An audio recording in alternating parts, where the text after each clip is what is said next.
Hey, what's up, friends and fam? It's Tina with the High Ground, and welcome back to our channel. Today, Henry and I are sharing our right after watching first thoughts of Dune Part 2.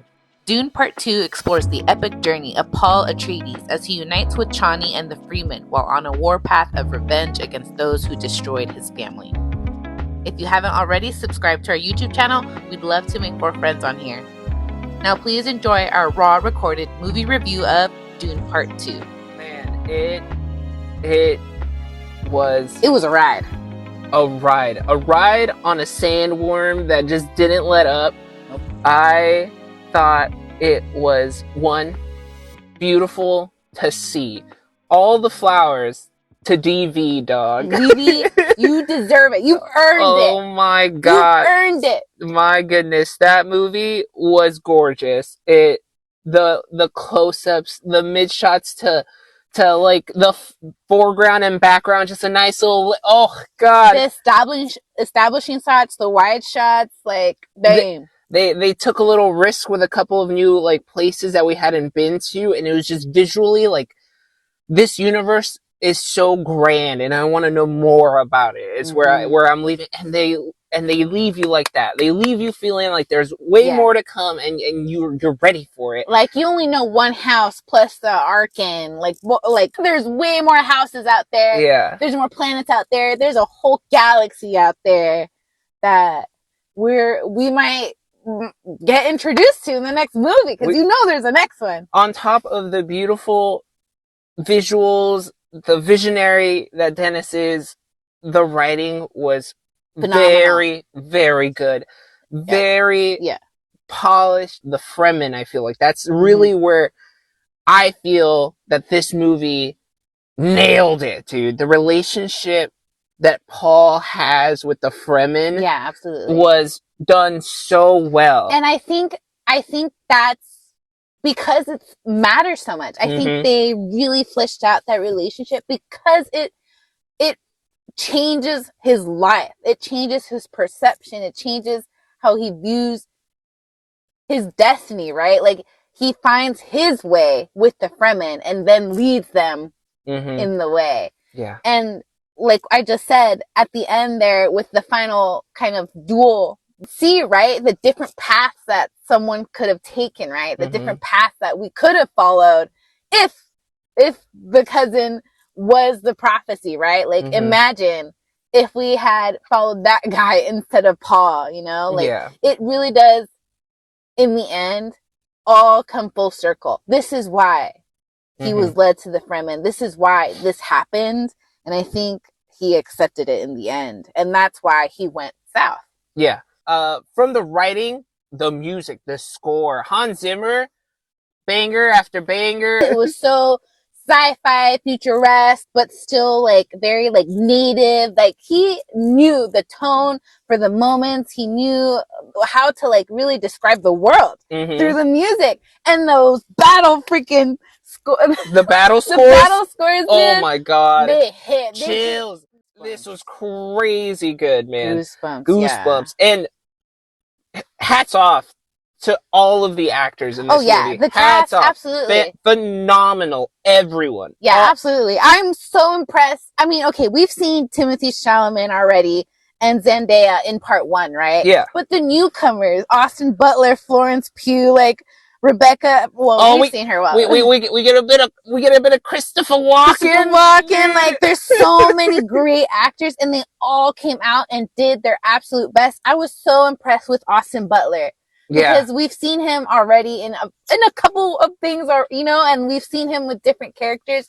But in this one, it was like, am I really watching him right now? Is that really him? It was really, wow. Did he give a performance?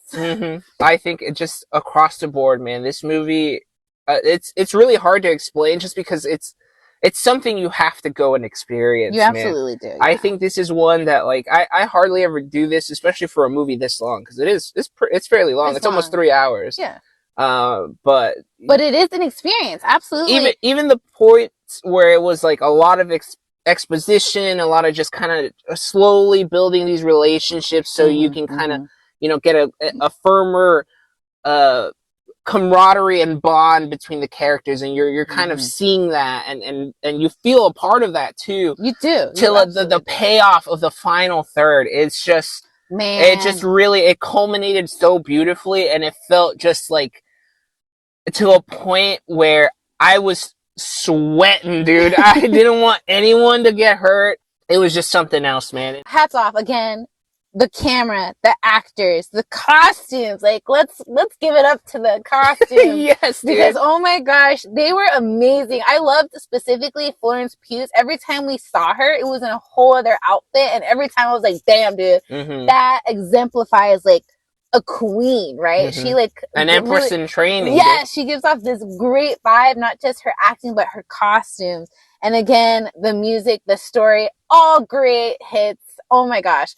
I will say there is one thing that I thought that kind of annoyed me a little bit. Yeah, let's hear it, because I have one thing too. It's a little bit about the pacing, because the first half, I would say, I think things went a little quickly, but they were being told slowly. You know what I mean? Like, the pace was slow, but the series of events was going. Like, we were seeing him train, then we saw him, like, there's so many things we saw.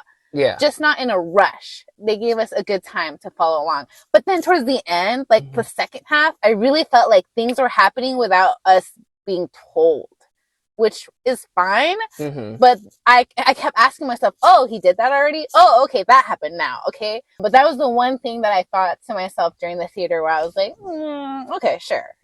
Oh, it's fine. I agree. Like, I think that was a little, totally there. The one other thing that I wasn't a huge fan of, not to knock the performance, because he did fantastic. Austin Butler did great. But when we pivoted to the Harkonnen, I was like, I don't care, dog.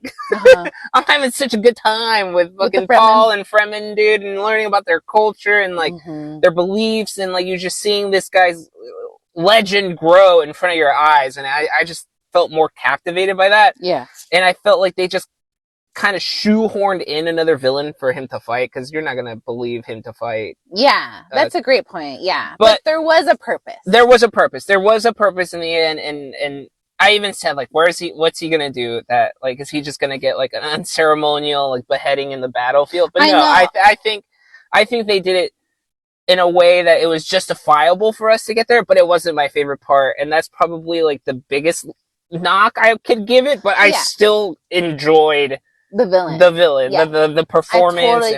Before we kind of start wrapping this up, I do want to say that my favorite performance throughout the whole movie was Javier Bardem, dude. I thought he was phenomenal, man. I had such a pleasure watching him and Paul and Timothée Chalamet's character just bounce off one another. Yeah, for sure. And just he was great. My favorite part, I think, of the movie is probably the chaoticness of Feud Rotha, Austin Butler's character. Like, he was just, like they said, like they were saying, a psychopath. And I had fun watching him not give a... Yeah. No, he was crazy. I had fun watching him, and it was something different. A different, again, like a different path we could have followed. And if we were to have followed his character, I think it would have been just so chaotically interesting. And so I did like him. I like everyone else we have seen, right? Yeah. Lady Jessica, Rebecca Ferguson's character really did progress a lot in this movie. Oh my God, yeah. But I felt like once she got to that point, she kind of stayed there, Like, they kind of shipped her off, and you kind of lost her for like once half she the movie. became the mother, that was that. And I don't think we had a very big like arc with her after that. Not yet, yeah. So yeah, not yet. So it was very interesting too, this whole sister-daughter thing that was going on, and I hope we hear more of it in the next movie. Yeah. It was cool to see all these visions and stuff. Anyways, a lot of great things to say about Dune Part 2. Yeah, if we just sit here talking about all the things we love, we'll be here all night. While the credits were rolling, I seriously was sitting there and I was like, I feel overwhelmed. Like, this was a lot, but it was all good stuff. It was all great stuff, but it is a lot. And so we do recommend you watching this movie. 100%. 100%. I mean, take some time to watch part 1 if you haven't, because I think you need a refresher. We literally watched it a few days ago, and I think that really helped us come in ready and able to understand right off the bat what was happening. So if you got 3 hours, come watch Dune Part 2. Darling, what would you rate it? I believe that Denis is probably one of the finest directors we have out right now. And he showed his craft. He presented something that you could tell he loved. And that he put all his soul and heart into. And it just leaped out at you. And it encapsulated you visually, emotionally, everything from top to bottom. I think this is a 9.5 out of 10. Absolutely. What a great time. I'm so happy we came out to watch Dune Part 2. If you like these type of videos and you would like to hear our raw reviews, definitely give us a thumbs up, subscribe, and share with your buds. We want to make more friends on here and talk movies with y'all, so we really appreciate you subscribing. Thanks again for listening, and we'll catch you next time. Bye.